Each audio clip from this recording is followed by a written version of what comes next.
The 10 ways, this is why you all came, to level up your live stream. And just as we already mentioned, everyone here, thank you so much for joining the call.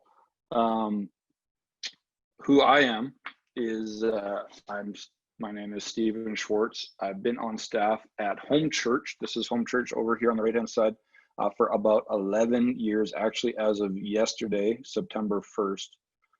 Been on staff 11 years, and Imago Media is a local church focused boutique creative services. And because I'm a local church person, I really believe it is the hope for the world. Jesus is the hope for the world, but Jesus died for and said that he would build his church. I believe it is really God's plan A, and that's why I've lived the last over a decade of my life serving a local church, building the local church.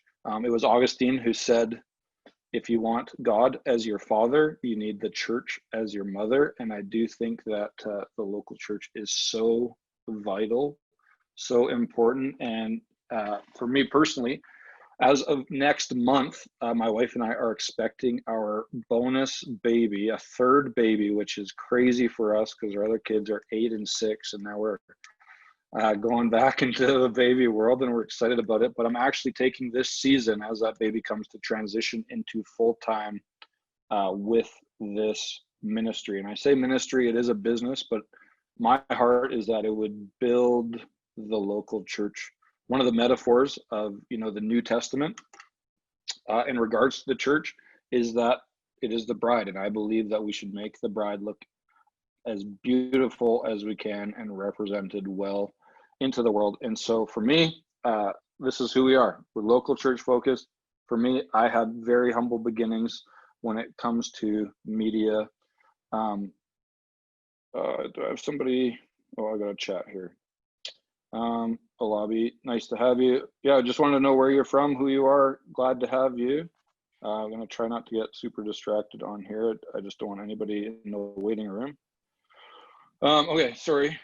Humble beginnings. And one of the people on this call is actually Esther. She's half the reason I got into media and creative, because she kind of threw me under the bus to our pastor at the time and said, hey, Stephen will take take the job, because we actually had an opening at our church for about 12 weeks where we stream every week. We have a lot of video needs, a lot of design needs. And the person that was in the job prior to me ended up moving to Australia. And today he's one of the producers for the Hillsong channel. And we had interviewed people. I was in young adult ministry at the time. We ran a campus ministry at our college, and all of a sudden I was thrown into this world of video, media, creative. Aaron, similar to what you're saying, where it's like, hey, they bought a bunch of stuff we'd never live streamed before, and I'm just thrown into it. Well, that's how I felt, except our church had huge shoes to fill, and I'm like, well, you know what, I really care about design. I really care about the way things look and feel. I'm gonna give this thing a go. And that was 4 years ago now. And since then, we've really leveled up in a lot of ways our stream and our look as a church. We rebranded in that time. We've got a new website. We've done all sorts of different things like that. And obviously, given that we are currently at in who knows how far into this pandemic, but I like to view the pandemic not just as a pandemic, but as a setup for me personally, but also for the church. Because finally, the church at large is realizing how vital media, creative, design, live stream is to their success. Gone are the days of we could just have our in-person meetings, because those got taken away. And really, what was valuable to us pre-COVID, we saw how the church really executed while we were locked down. So if before COVID, the things that were important to you were singing and preaching, you found a way to sing and preach. Oh, hey, I'm going to mute you, Bruce. Nice to have you. If pre-COVID those things were important to you, you're going to find a way to do it. If pre-COVID the things that your church emphasized was community or teaching or small groups or Bible study, you're going to find a way to do that. But all of them have kind of filtered into some form of online or virtual. And so for me, I'm not viewing the pandemic as a step backwards for the church. I'm actually viewing it as a setup, because if you look throughout history, after there were major social issues like we see today, there were pandemics, that was a catalyst for revival to break out. And for me, I want to be on your team, your church's team, a resource to you in order to see your church reach who God has called you specifically to reach in your region, with your redemptive gifts, whatever that is. I want to be on your team to be able to do that. And so that really is what I'm trying to do here with Imago Media, and we are just getting started with that. So before we get into the 10, first thing is, this information is for you no matter your size or budget. Some things you might see a number on one of the slides or hear a number and go, wow, that is not at all where we're at as far as budget for the church.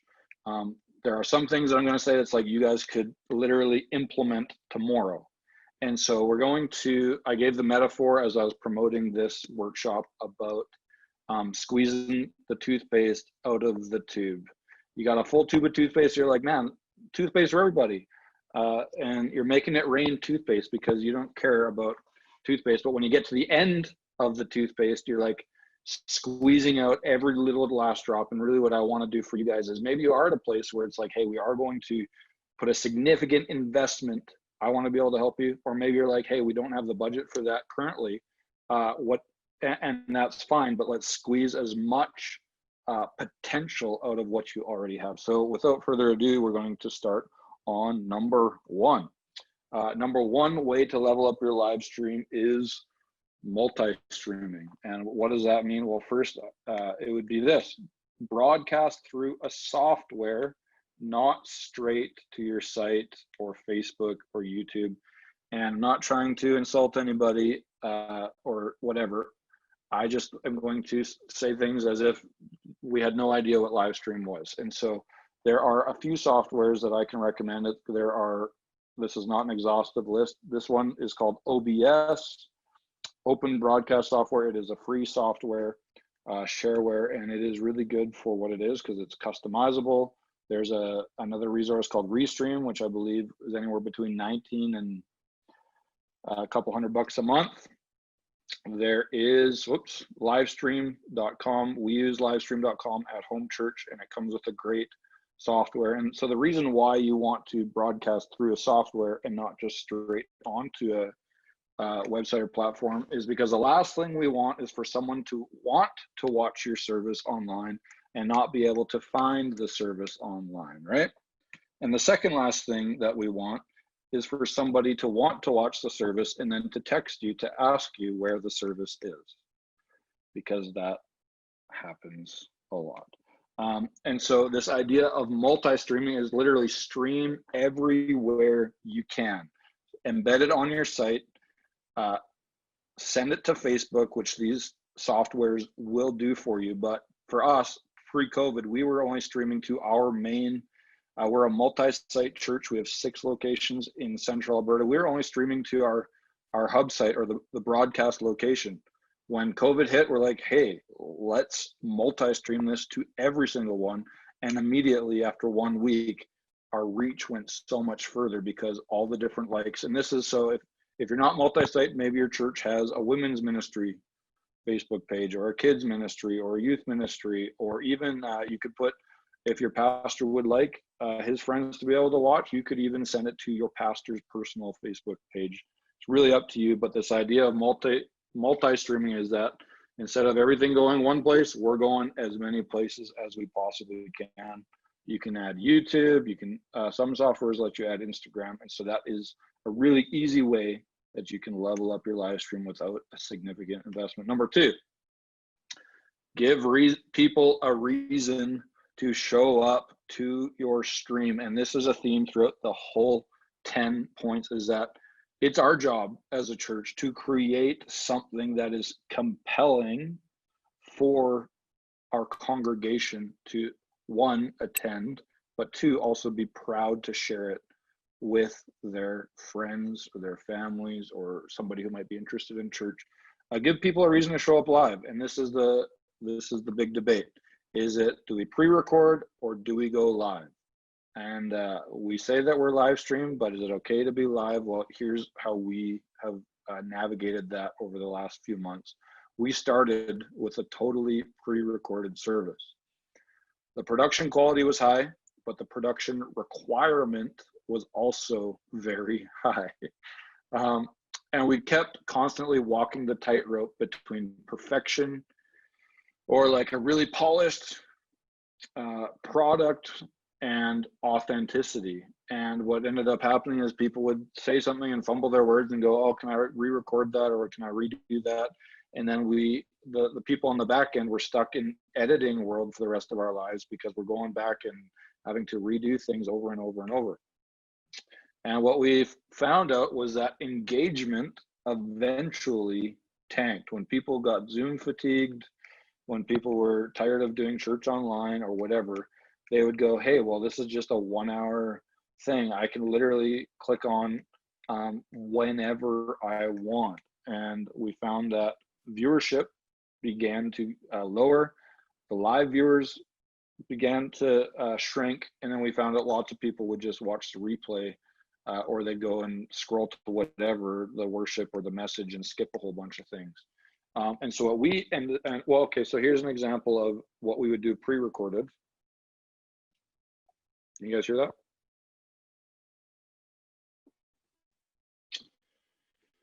Can't hear it.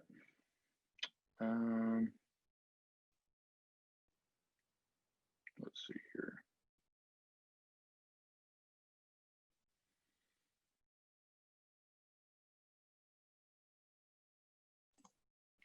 Up in your view options, Steve, you can just click on make it, and only because I've learned it a ton of times through small groups.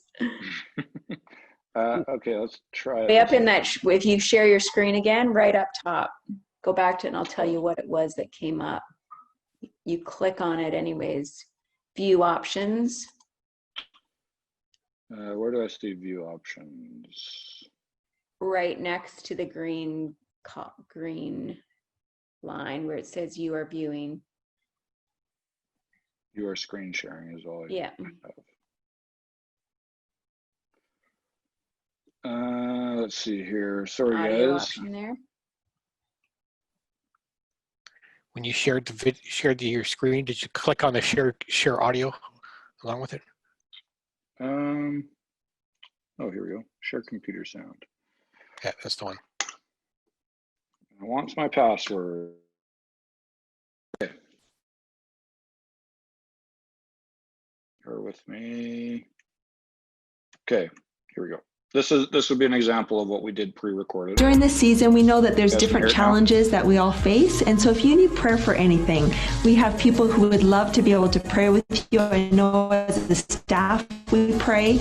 And so there's a number on the screen that you can call. We don't want you to do life alone, but we want you to know there's people ready. So, whatever.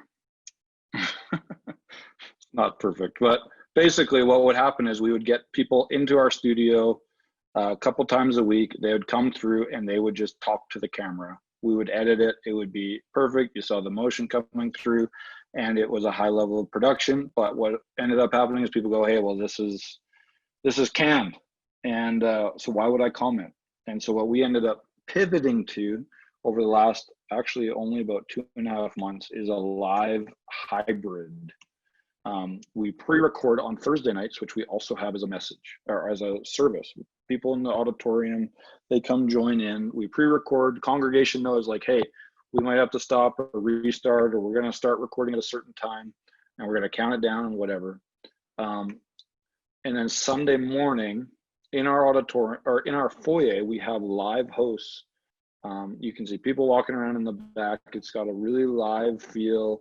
They can talk to the camera, they can engage with comments, and then they'll say, hey, we're going into worship, we queue up worship, and we hit the pre-recorded video. And that's how we've decided to kind of live in both these worlds where it is a live hybrid. You give people a reason to actually show up at your actual live stream rather than just watch the replay. So this is what our setup looks like right now. See a bunch of people. There's our home dog mascot. We got a little backdrop going on. We got a whole mobile rig, which actually Adam helped me set up. And it is awesome. And this is what the product ends up looking like.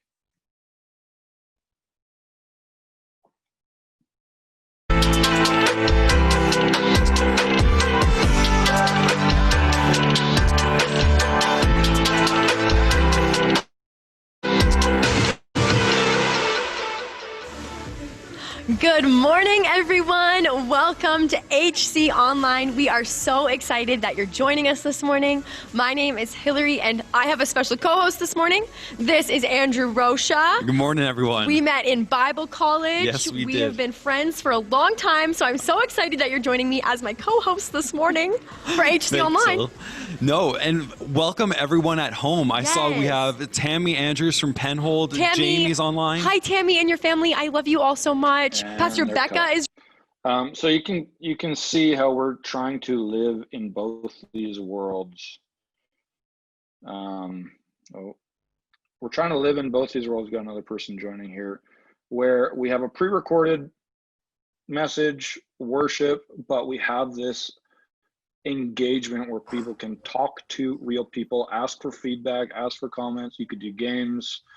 You can do, go right now online and go to our website and fill out a Connect card. You can do all that and actually give people a reason to show up. Another strategy people use for this is to just not archive their service at all. After it plays at 10 o'clock, she gone. We're not replaying it. You need to show up on time. The obvious caveat to that, or the other side of that, is that how far do you want your message to go? And you want people to be able to go back and watch it and let your message be shared and things like that. And so those are some things that we do in order to cause people to want to show up as you stream. So number 3, lighting. My friend Adam is going to talk to us about lighting because I am not the lighting expert, but Adam is. So Adam, I'm going to try to follow along your notes here. Okay. Go for it. So everybody hear me okay, hopefully? A couple of things that we've kind of noticed and done with our lighting system is the biggest thing is focus. So we've gone from focusing and putting like all of our lights up and on so that you can see wherever our pastor would go. And in a normal live situation, he would walk back and forth and be very, very active in trying to engage crowd involvement and some of those things. So what we did is we changed some things up because we wanted also a little bit more natural color, whereas the old lights that we were using were like an incandescent fixture. And it was really hard to control because, again, you're just getting a warmer color. With the LEDs, we were able to control a little bit more of the color temperatures that brings out some of those other things that are in the background there that were just right there, ready to go. And it just kind of warmed up things. And we'll show you just an example here in a second. So we've got the color correction with the back. So one of the biggest things that we've also kind of figured out is in order for your preacher or your person that's speaking to look like there is some definition there and some depth and distance, is make sure that you are hitting your person with multiple light sources. So if your person is here, you want to have a light fairly in front of them, and if possible, a light further back, angled a little bit further down. That kind of helps to reduce the raccoon eyes in the back. In our building, we have a really hard time doing that just because, again, that's just one of the building boxes that we get put in as a limitation. But as well, if you have something from behind you, it then creates that little bit of depth. And the biggest thing about that is, regardless of what, there's always something there that your audience can also attract themselves to in the background, whether it be a different color or something that's moving back and forth, just something that is a little bit more eye-catchy and eye-candy to give people something to focus in on. Kind of like, as a fighter when they go to, punch you, they don't look at punching like your face directly. They want to go all the way through. And that's kind of what your eyes focus on, is all the way through, because we're so now adapted to this screen content. And then the focus. Make sure that your speaker is lit in a very focused fashion. And this doesn't also mean too that absolutely everybody needs to be front and center in the lighting styles and department. So right here, Stephen's bringing this up. This is what we were kind of using just to try and, again, focus the speaker directly with all of our lights kind of focused on them, and trying to control that via dimmer. So Stephen, if you go to the next one there. This is us with our LED lights that we've now changed them up and just put on the little bit of incandescent there, just to kind of give it a little bit of warmth. So as you can see, all of a sudden things kind of naturally come together a little bit better and brighter. And then the last one is we're just using an incandescent fixture to make sure that the band, there's no longer any focus on the band. And so that whoever is speaking right in front has the ability and has the authority to stand there and preach and do it without minimal distraction in the background. Those LED fixtures, again, we put up. They're not really cost heavy, but they definitely provided something just for that to kind of naturally just gravitate your eye to and towards. And these are just shot on your phone. Hey, Adam. These are just shot on my phone, and that's correct. And you can really tell the difference between how you can focus lighting. And I think the biggest thing, the easiest thing to understand for me from a video perspective is just the temperature. Asking your guys, instead of correcting it necessarily on your camera, get it as close to perfect, as close to a skin tone as perfect live, and then your camera won't have trouble navigating between a blue light or red light and whatever in the background, but it can get a natural skin tone. They don't pull too green, they don't pull too magenta, they don't pull too blue or too orange, but they start to actually look like humans. What an idea, is make people look like humans when you're live streaming. Okay, next, number 4. You guys doing all right? Number 4, if you're taking notes, I can send you the slides. There will also be a replay for anyone who signed up and couldn't make it, or maybe you want to send this to somebody else. But number 4 is, remember, you're a church, not a TV studio. We are a church. It is our job to minister to people, care for people.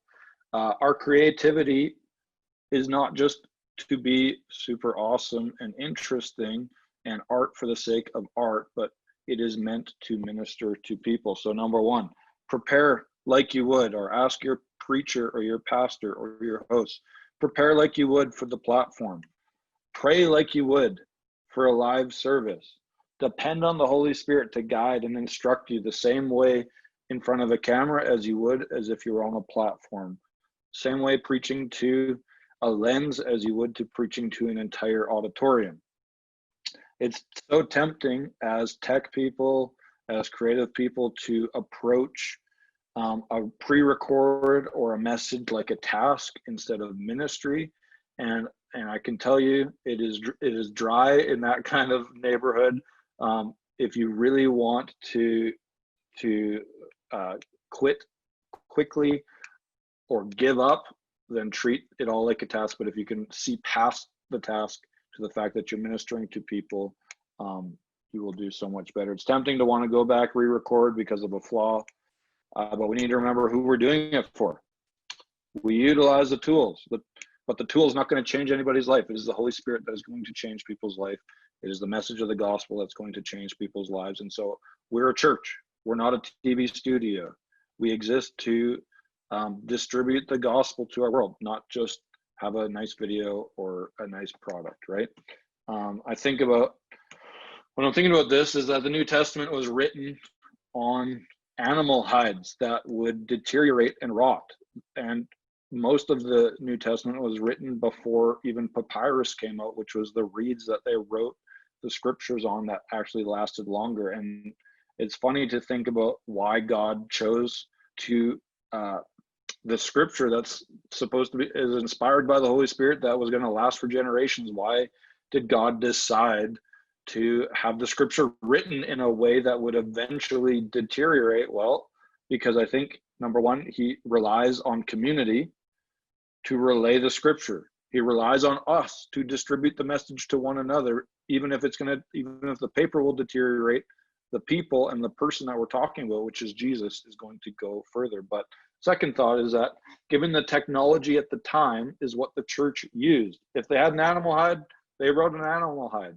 If they had papyrus, they wrote on papyrus. If you got a live stream and you got a computer, if you got a camera, use a live stream and use a computer. Use whatever tool you have in order to distribute the gospel. The message is sacred. The method is not sacred. And I wrote here, we do not wrestle against cameras and bit rates, but against principalities and powers. Really, at the end of the day, you might wrestle with technology, but we want to be able to spread the message of the gospel. So number 4, remember, you are a church, not a TV studio. Number 5, way to level up your live stream is artwork and design. And we are going to crush the next 5 points as fast as we can. But here's the deal, you guys, and this is more my space, and what I'm passionate about is the artwork and design side of church, because I've seen it done so poorly so many places. And artwork has the potential to be a major cringe factor. And I think it is so vital as the church that we put people in the lane that they can excel in. So in my context, Adam is a brilliant mind when it comes to tech and plugging cables. And I call him all the time because there's something I don't want to get up on a ladder or go change a bunch of things, but I love the artwork side of it. And so I know my limitations and I know Adam's limitations. And we work together well because we both know our strengths and our weaknesses. And so when I was thinking about cringe factors, of course, my mind went to The Office. And the cringiest episode of The Office is either one of two. It's either Scott's Tots or the dinner party episode. And those that level of cringe is sometimes how I feel when I see bad design. Don't believe me? You guys recognize this guy? Let's see what he has to say about artwork. That's a powerful manual for me, and it includes a lot of incendiary ideas. You know, I hadn't really thought of Jeremiah as a performance artist. Why do we need art? Why do we need the lyric poetry of the Psalms? Why do we need art? Because the only way we can approach God is, if we're honest, through metaphor, through symbol. So art becomes essential, not decorative. I learned about art. I learned about the prophets. You heard it from Bono. Art becomes essential, not decorative. It isn't like, well, if we get around to it. It isn't like, hey, we can get by just the way things are. Because really, at the end of the day, I can't overemphasize the importance of design in congruence with your messages, the church's message, sermon titles, social media posts, lyric note screens, lower thirds, animations or bumper videos, countdown clocks. All of these things build your pastor's message. And this is what happens. Your pastor, you or your pastor spends 10 or 20 hours a week or more poring over commentaries, prepping a message, seeking the Holy Spirit, praying, something that he hopes will really bless the church, give direction to the church, stir up your church's love and appreciation for the gospel. He pours his week in every single week, week after week. And how unfortunate is it that when it comes down to it, people will walk out of the service on the drive home and go, hey, what was the message about? I don't even remember, because the impact hasn't, no matter how hard the work has been done, the impact hasn't sunk deep enough, because sometimes it takes a visual person, visual aids in order to learn something, or an illustration or some creative item or bumper video or artwork or something that will help it live past the 1 hour on Sunday morning. And that's really what artwork does, is it causes the message to go from 1 hour on Sunday morning to the other 160 some odd hours of your week, because you can post again a quote onto social media with some associated artwork that sparks somebody's memory quickly. You can post an Instagram story that helps somebody remember, or you have a unique way to use art to spread your message and make it sink deeper and live longer. Pre-COVID, every pastor was a content creator. They're the OGs of content creation. And now, because of COVID, every pastor has become an influencer to their congregation online. And your pastor, or you as a pastor, have a chance to, in this season, really elevate your influence to your congregation by adapting artwork for your sermon series or messages. Artwork and design causes the message to live past Sunday, sink deeper. I already said that. So here's the deal. Strong artwork and design draw people. For me, I'm not going somewhere if it doesn't have a nice website. I'm not going to a new restaurant. I'm not going to a new coffee shop.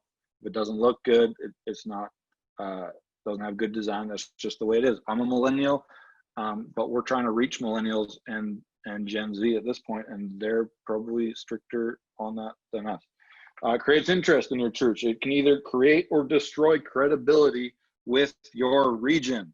Your website either creates credibility or destroys credibility. This is what Martin Luther, the reformer, said when he got back some bad copies, because he also had a big part in the printing press. He said this: "I've received the second and third set of printed sheets of the book on confession from you. I cannot say how unhappy and disgusted I am with the printing. It is printed so poorly, so carelessly and confusedly, to say nothing of the bad typefaces and paper. I do not want the Gospels and the epistles to be sinned against in this way." And that is, we know Martin Luther is a reformer and has no problem telling people like it is. And he said, the font's bad. Font's bad, you're sinning against the gospel. Get that Comic Sans out of there. Get that papyrus out of there. Let's not sin against the gospel. Just kidding, kind of. Okay, so here's the kind of thing that Imago is really honing in on in the next season, is we are offering, and you signed up for a free workshop, so buckle up, because here's the pitch. We're offering sermon series to churches like yours. We're offering custom artwork, the whole gamut, title graphics, lower thirds, animations, countdowns, everything that you guys need in order to present yourself well in an in-person service and online. Print design. We have posters, all sorts of things that we can design for you to make your message live longer, last longer, sink deeper.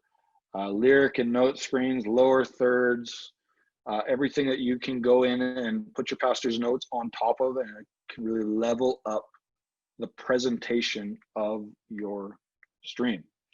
Instagram stories, they're huge to promote your service. This is from a series that we did a couple months ago called Generosity. We just built out an easy story that we sent to every single person on our team. Hey, go post this on your Instagram. Some things are about you, but they aren't just about you. They're about the generations, generosity, the city, generosity. People tap through those, and the more people that tap through them, the more people that post it, the more buzz and the more hype it creates for your new series and your church. Animations, bumpers, these are huge, especially for live stream, because if you go watch ours, go watch home churches, anytime you'll see our animation come up before and after every segment. At the end of the countdown clock, before worship, end of worship, it acts as a buffer so that the preachers or your hosts can know when they're coming back on. They know how the animation goes, and it really makes a cohesive look for everything that you're doing. And this page is giving me a seizure, so I'm going to move along. So Imago Media, here's how we can help you. I'm taking on a select number of churches. As I transition off of a full-time salary, my faith goal is between 8 and 10. We're having this new baby, and I'm going to be spending all my work hours focused on artwork for churches. I want to be a part of your team. There's 3 tiers of pricing, and we'll hit those at the end of the call. Premier churches, so the first set of churches I'm taking, are also going to additionally receive like a 1 to 2 hour audit of your church's website, your creative assets, or your tech infrastructure. I'm releasing a Book of Jonah sermon series that includes sermon outlines. You guys will get that for free. I'm going to show you the artwork for it because I'm excited about it. And then anything that I release here on out, if it's a whole pack for Easter or Christmas or another book of whatever, you guys, everybody, the premier churches will get 50% off those.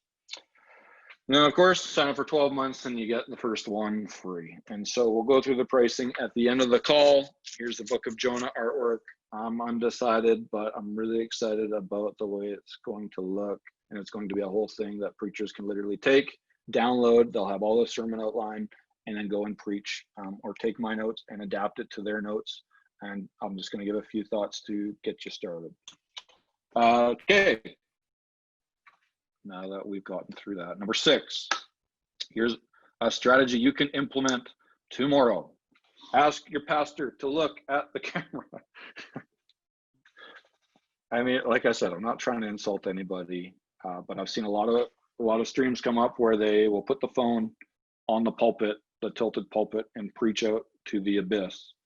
And even if the one thing you got out of this call was to put your phone or whatever you're streaming on a tripod and look at the camera, it creates such another level of just speaking to the camera. And I feel like everybody on Zoom, and I'm doing it right now, people look at themselves instead of looking at the camera. You take a selfie, people look at themselves. And I tell everyone, look at the camera, not at yourselves, because eye contact, it creates a connection that can only happen if your preacher is looking at the camera.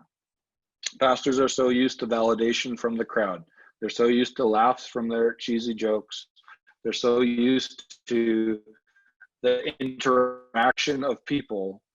And it is so vital as the creative or as the tech people to instruct them, hey, there could be hundreds of people on the other side of this lens.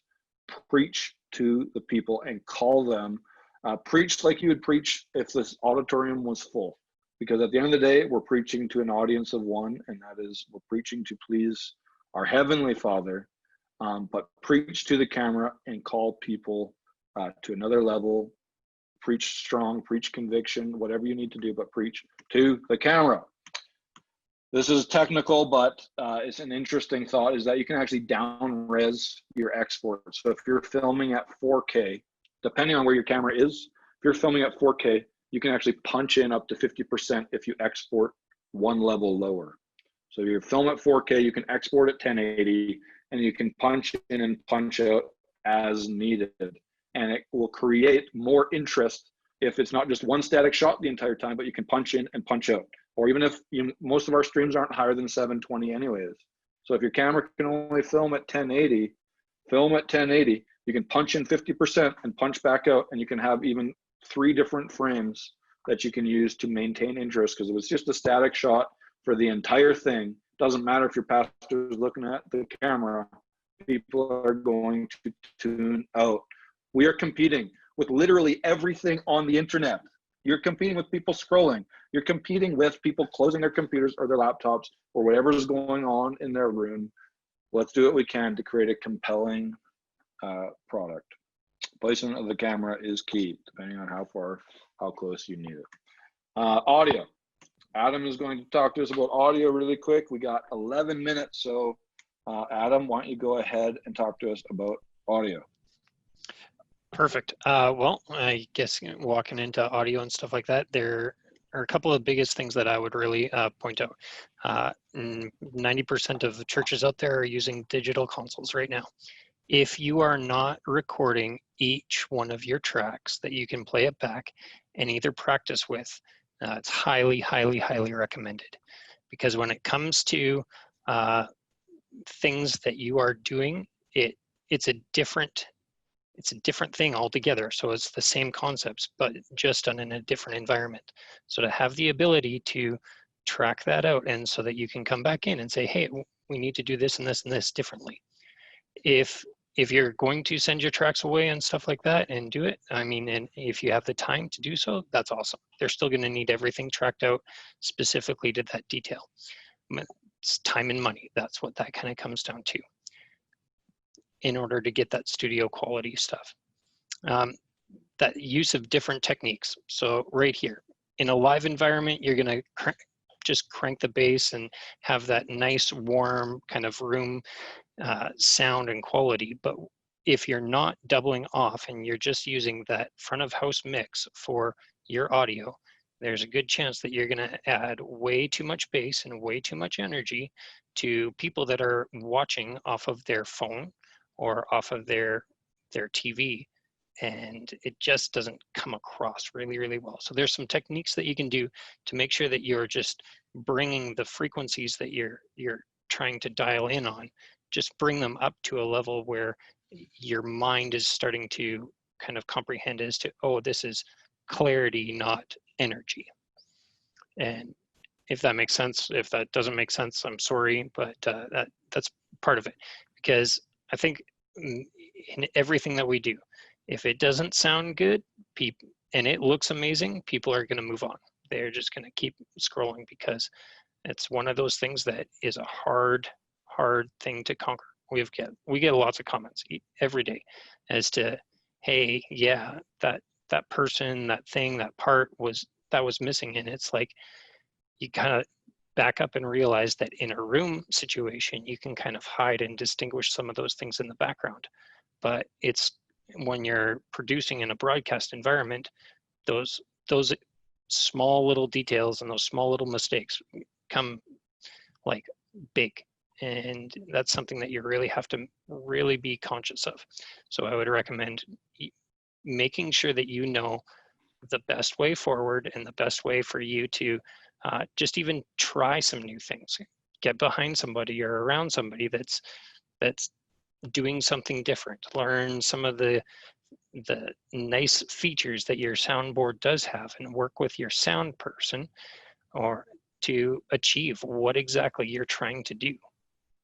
Yeah, and I would say right here at the top, video is 80% audio. Your video, people are a little bit more forgiving on video. The audio is bad, they'll keep going. And I just really want to quickly show you our first COVID stream and mix versus our last week's. This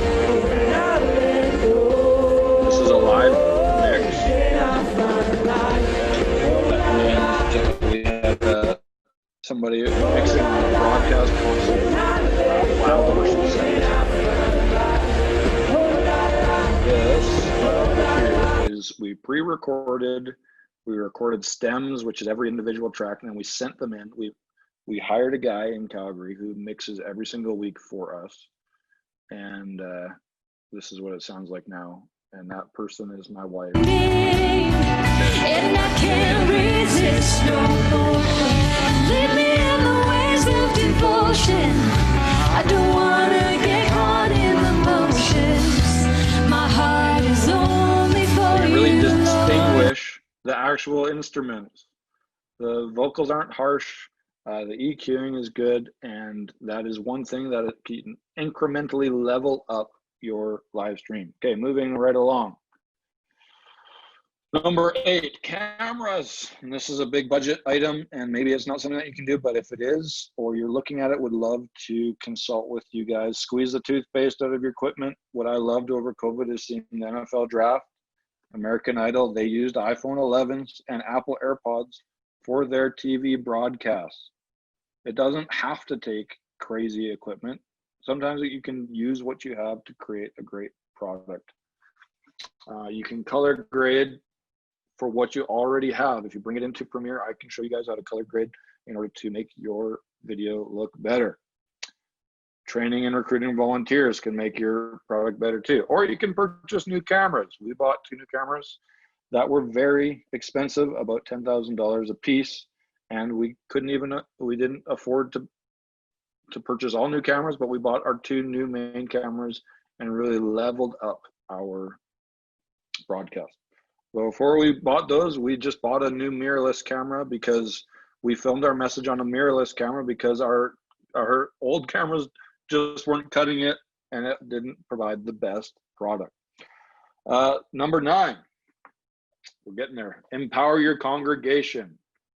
Here's how you can make your live stream level up from the amount of people that you have to a wider reach. Ask your congregation to share your service.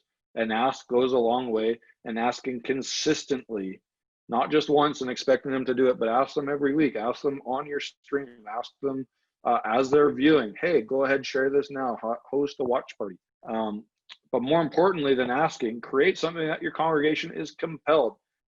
As they're watching it, we want to create in the back of their mind, I have to share this with somebody right now. This is too good to not share. Equip them with the tools, educate them on what a watch party does, give them the opportunity to put buttons on your website where they can click on their, it's a one click to share on their socials.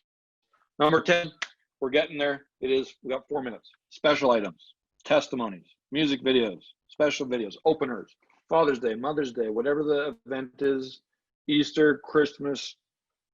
Create something to maintain people's interest in your online service. If we just run the same thing every single week, there are faithful people who would love to show up and attend. However, if you are able to do a music video or a special life change story or testimony or a opener for Father's or Mother's Day, all of those things build your service, and it also acts as social content for later that week. People respond to story more than they do just a message or whatever. People are used to watching. I have here YouTube I watch it on a 1.5 or 1.75. I have no patience for people who are going to waste my time on YouTube. And so the same thing is a live stream. Really honor people's time, make it punchy, make it quick, have different segments, different elements to keep people's attention. So that is the top 10 ways to level up your live stream. If you're watching now or watching the replay, I hope that was a blessing to you. Here's a little clip of a music video we did. You guys can go watch it on YouTube if you want. It was a special item we did for a new album that we released. Thank you so much for joining. I'm going to be offering the replay for email subscribers. So if there's anybody that you know, pastors in your world that you know this would benefit their church, benefit their house, benefit their tech team, you can go ahead and get them to sign up for the email list, and I will send over this replay to them. This artwork offer that I had mentioned earlier in the call, I know it takes, churches is different than just spending your own money. Sometimes it's board related, whatever. I'm giving everybody a week. If you want to be one of the premier churches, honestly, would love to be on your team and serve you guys in that way. I mentioned everything that it comes with. Sign up for 12 months, get one free. Here is the pricing. You guys see my window?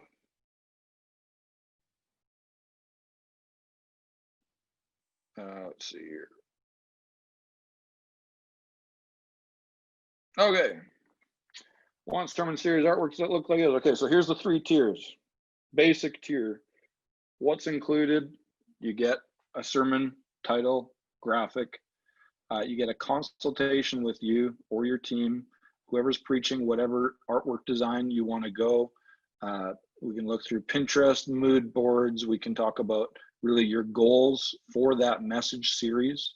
And we would do that every time a new series came up. And then you get a basic series title graphic coming in at $249 every month. If you want to level up to $499 a month, you get the same call where I'm going to sit down with you or your creative team, talk about what your goals are for that series, what kind of vibe you're looking for, what look you want to have, how you want it to hit.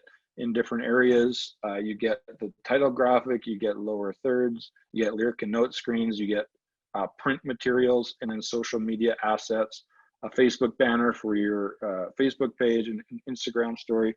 Or if you want the plus package, it is all of those things plus motion graphics. So you get a motion lower third for your screens or your live stream. You can get a motion name slide for your pastors. You get a motion animation for a speaker intro, bumper video, transitional section, and that's coming in at $7.99 a month. Like I said, sign up for a year. I'll give you a month free. And really, as I'm starting with these premier churches, looking for about 8 to 10 total. And with those 8 to 10, basically, as I get started, I am just a resource to you. So I'll give you your graphics and your artwork.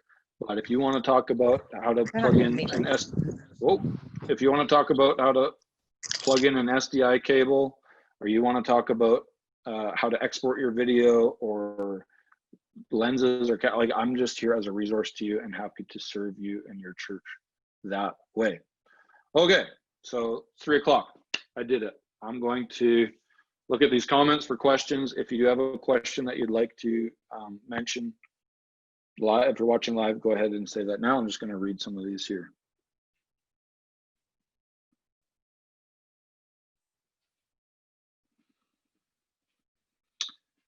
Did I say there's a software to live stream to Instagram? There is. I only know that because I've seen churches do it. I don't know exactly. That would take some research. Maybe Adam did mention vMix. Oh, there are people talking here. Anyways, Yellow Duck. Jordan from St. Albert is saying Yellow Duck. I have actually heard that Yellow Duck streams to Instagram. TJ, interested in animations for the lower third. Would love to chat with you about that. Adam's filling all the comments. And so, okay, last thing is I would just mention to you guys my email address. And so let's see here.